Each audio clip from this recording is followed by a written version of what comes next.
Bonjour les amis, soyez les bienvenus pour ce temps d'étude biblique et de la prière. Je vous invite à venir avec moi dans la première épître de Pierre, au chapitre 1, à partir du verset 1, l'apôtre dit ceci: Pierre, apôtre de Jésus-Christ, à ceux qui sont étrangers et dispersés dans le Pont, la Galatie, la Cappadoce, l'Asie et la Bithynie, et qui sont élus selon la préscience de Dieu le Père, par la sanctification de l'Esprit, afin qu'ils deviennent obéissants et qu'ils participent à l'aspersion du sang de Jésus-Christ, que la grâce et la paix vous soient multipliées. Amen.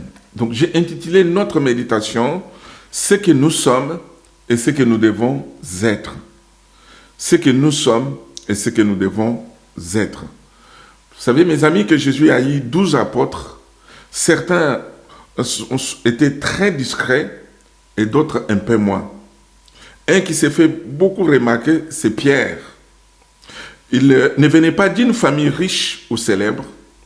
Il n'avait pas fait de hautes études. Vous vous rappelez, quand il est avec Jean devant le Sanhédrin, dans Actes 4, verset 13, lorsque le Sanhédrin vit avec quelle assurance Pierre et Jean parlaient, ils furent étonnés, sachant que c'était des hommes du peuple sans instruction. Donc, Pierre n'avait pas fait de grandes études. Il n'avait pas les capacités que l'apôtre Paul, qui a écrit 12 épîtres et fondé plusieurs églises. Mais malgré cela, l'apôtre avait quand même un évangile dont il est l'inspirateur. C'est l'évangile selon Marc et 2 lettres. Donc, Pierre était un homme que Dieu avait transformé la vie, avait changé. Cet homme qui était instable, il a été stabilisé, il a été formé, il a été changé. Ce qui me fait dire, mes amis, qu'on peut venir au Seigneur tel que nous sommes, mais lui est capable de nous changer. Il est capable de nous transformer. Il est capable de faire de nous de nouvelles créatures. La Bible dit, si quelqu'un est en Christ, il devient une nouvelle créature. Gloire au Seigneur. Regardons maintenant ce que Pierre nous dit. Dans le premier verset, il nous dit ce que nous sommes. La première chose que j'ai relevée, il dit que nous sommes des étrangers. Une autre version de la Bible dit que nous sommes des exilés. Une autre encore, des hôtes de passage. Donc un étranger, c'est quelqu'un qui ne se sent pas tout à fait chez lui. Oui, mes amis, sur la terre, nous ne sommes pas chez nous. Nous sommes des étrangers. L'auteur de l'Épître aux Hébreux disait, Hébreux 13, verset 14, « Car nous n'avons point ici-bas de cité permanente. » Donc, notre cité à nous, elle est où? Elle est au ciel. Nous pouvons avoir une nationalité. Nous pouvons avoir une citoyenneté, travailler, tenir une place. Mais nous avons toujours l'impression que ce monde, sa mentalité, son comportement nous trouble, nous met mal à l'aise. Pourquoi? Parce que nous ne sommes pas chez nous. C'est ce que l'apôtre Paul dira quand il écrit aux Philippiens, chapitre 3, au verset 20. L'apôtre Paul dira, mais nous sommes citoyens des cieux, d'où nous attendons aussi comme sauveur le Seigneur Jésus-Christ. Oui, nous sommes des citoyens des cieux. C'est ça notre nouvelle citoyenneté. Une meilleure citoyenneté, plus durable. Et cette citoyenneté doit avoir la priorité. Ses lois doivent avoir la priorité. Son comportement, ses allégeances, ses intérêts doivent avoir la priorité. Partout où nous sommes, que nous ne puissions jamais oublier, même si nous sommes en Martinique, nous sommes en métropole, nous sommes en Afrique, nous sommes en Asie. Ça, ce ne sont que des adresses temporaires. Ce ne sont que des adresses humaines. Mais notre adresse permanente, notre adresse divine, nous sommes au ciel, nous sommes en Christ, dans les lieux célestes. Amen. Que nous ne puissions jamais l'oublier partout où nous sommes, quels que soient les lieux, que nous sommes en Christ. Et s'il y a un conflit d'intérêts, nous allons donner priorité à notre citoyenneté du ciel. Donc nous sommes des étrangers. Deuxièmement, l'apôtre nous dit que nous sommes dispersés. Pas dispersés dans le sens de gens qui divaguent un peu dans l'esprit, mais dans l'espace. Donc nous sommes sur tous les continents. Nous sommes de toutes les races, de toutes les langues, de toutes les nationalités. Nous avons des enfants de Dieu dans tous les pays. Et voyez-vous, nous sommes dispersés. Nous sommes partout. Gloire au Seigneur. Moi, si je voyage, j'arrive en Martinique, j'arrive en Afrique, j'arrive en Asie. Et dès que je rencontre les chrétiens, je me sens avec ma famille. Je me sens avec mes frères et sœurs. Et la Bible nous dit, dans Actes chapitre 8, au verset 4, que c'est donc qui avaient été dispersés, aller de lieu en lieu, annonçant la bonne nouvelle de la parole de Dieu. Si le Seigneur a permis que nous soyons ainsi dispersés, c'est pour que nous soyons des témoins là où il nous a placés. Mais néanmoins, nous avons la même loi, nous avons les mêmes habitudes, nous avons la même manière de faire, parce que nous avons tous la Bible, qui est notre code de conduite. C'est ce que Haman avait remarqué concernant le peuple juif qui était à Babylone. Dans le livre d'Esther, au chapitre 3, verset 8, Haman dit au roi Assyrius, il y a un peuple à part. Mes amis, nous sommes un peuple à part. Ils sont partout. Nous sommes partout. Gloire au Seigneur. Infiltrés parmi tous les peuples.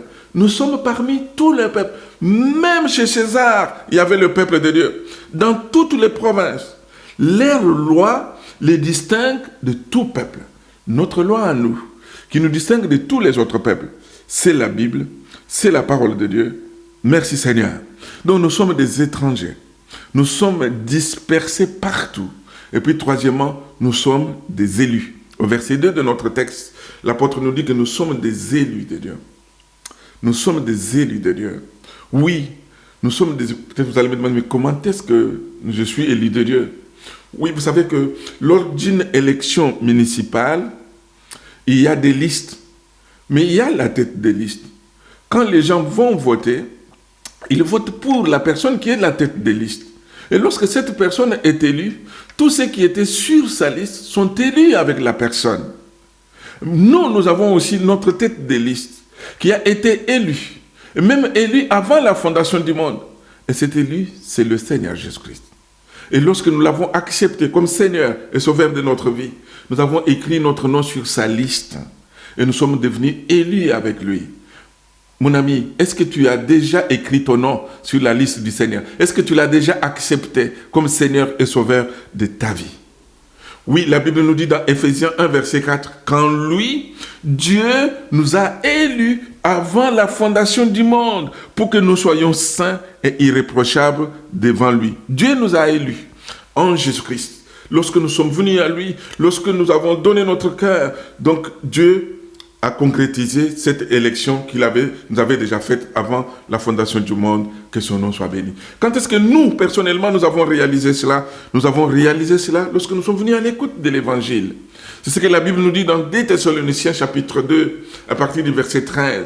Pour nous, frères bien-aimés du Seigneur, nous devons à votre sujet rendre continuellement grâce à Dieu, parce que Dieu vous a choisi ou vous a élu dès le commencement pour le salut, par la sanctification de l'Esprit et par la foi en la vérité. Le verset 14, c'est à quoi il vous a appelé par notre évangile, pour que vous possédiez la gloire de notre Seigneur Jésus-Christ. Donc, les Thessaloniciens étaient déjà élus de Dieu. Lorsqu'ils sont venus à l'écoute de l'évangile, ils ont découvert cela, ils ont donné leur cœur au Seigneur et ils ont marché avec lui. Merci Seigneur. Mais vous savez quoi, mes amis? Lorsque nous réalisons, lorsque nous acceptons Jésus, lorsque nous réalisons que nous sommes des élus de Dieu, Dieu devient notre défenseur. C'est ce que la Bible nous dit dans Romains 8, au verset 33. Qui accusera les élus de Dieu? C'est Dieu qui justifie. Qui les condamnera? Christ est mort, bien plus, il est ressuscité. Il est à la droite de Dieu. Il intercède pour nous. Oui, nous pouvons prier les uns pour les autres, mais réaliser que Christ prie pour nous, c'est encore un grand avantage. Qui nous séparera de l'amour de Christ? Sera-ce la tribulation, ou l'angoisse, ou la persécution, ou la faim, ou la nudité, ou le péril, ou l'épée? C'est Dieu qui est notre défenseur. Qui peut nous accuser encore? Il n'y a plus de condamnation pour ceux qui sont en Jésus-Christ. Luc dira dans Luc 18, verset 7, « Et Dieu ne fera-t-il pas justice à ses élus qui crient à lui jour et nuit ?» Donc nous sommes les élus de Dieu. Dieu est notre défenseur. Et parce que nous sommes ses élus, nous sommes appelés à montrer l'œuvre de Dieu dans notre vie.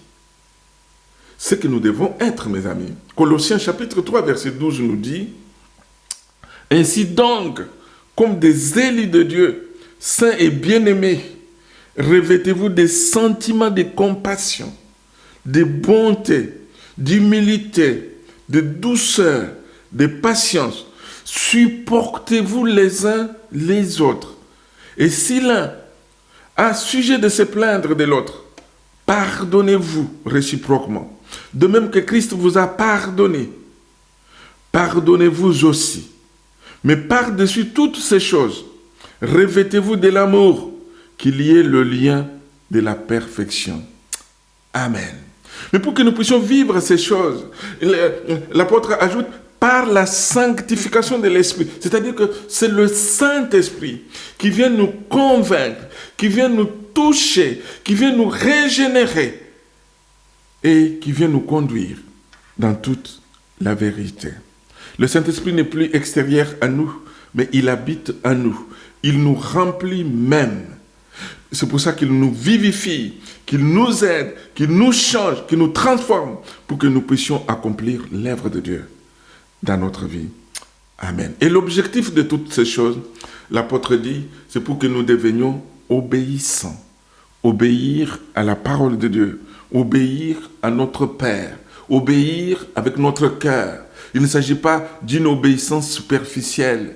Il ne s'agit pas d'une obéissance tout simplement des formes, mais obéir du cœur. La Bible ne dit-elle pas, mes amis, que l'obéissance vaut mieux que les sacrifices? Est-ce que vous savez que le Seigneur Jésus-Christ a appris lui-même l'obéissance? Il est écrit dans Hébreux 5, verset 8, « Bien qu'il soit fils, il a appris l'obéissance par les choses qu'il a souffertes. » Ainsi, mes amis, que les enfants obéissent aux parents. La Bible dit, « Enfants, obéissez à vos parents selon le Seigneur, car cela est juste. Honore ton père et ta mère, c'est le premier commandement avec une promesse, afin que tu sois heureux et que tu vives longtemps sur la terre. Et vous, pères, n'héritez pas vos enfants, mais élevez-les en les corrigeant et en les instruisant selon le Seigneur. » Donc, enfants doivent obéir aux parents. Les serviteurs doivent obéir à leurs maîtres. La Bible dit, « Serviteurs, obéissez à vos maîtres selon la chair, avec crainte et tremblement, dans la simplicité de votre cœur, comme à Christ. » Et nous, chrétiens, nous devons obéir à notre maître. L'apôtre Pierre et Jean, devant le Sanhédrin, on dit, mais jugez s'il est juste devant Dieu, de vous obéir plutôt qu'à Dieu. Parce que Dieu est notre Père, parce que Dieu est notre Maître, que nous puissions lui obéir. Et que, mes amis, nous soyons des témoins de tout ce qu'il accomplit dans notre vie sur cette terre. Que son nom soit béni. Amen. Seigneur, merci pour ta parole, parce qu'elle est la vérité. Merci, mon Dieu, de ce que tu nous as appelés à toi, tu nous as élus, avant même la fondation du monde. Seigneur, nous qui étions étrangers, dispersés, tu nous as élus en Jésus-Christ, tu nous as lavés, tu nous as purifiés, tu nous as donné le Saint-Esprit. Qualifie-nous maintenant, partout où nous sommes, pour que nous soyons des témoins. Nous voulons que le royaume de Dieu soit rempli. Nous voulons que le royaume de Dieu se réjouisse. Seigneur, si la Bible nous dit qu'il y a une grande joie au ciel lorsqu'il y a une seule âme qui se tourne, qui se répand, oh Dieu, combien nous voulons voir le ciel rempli des hommes et des femmes qui se donnent à toi. Alors qualifie-nous, aide-nous mon Père, au nom de Jésus. Amen.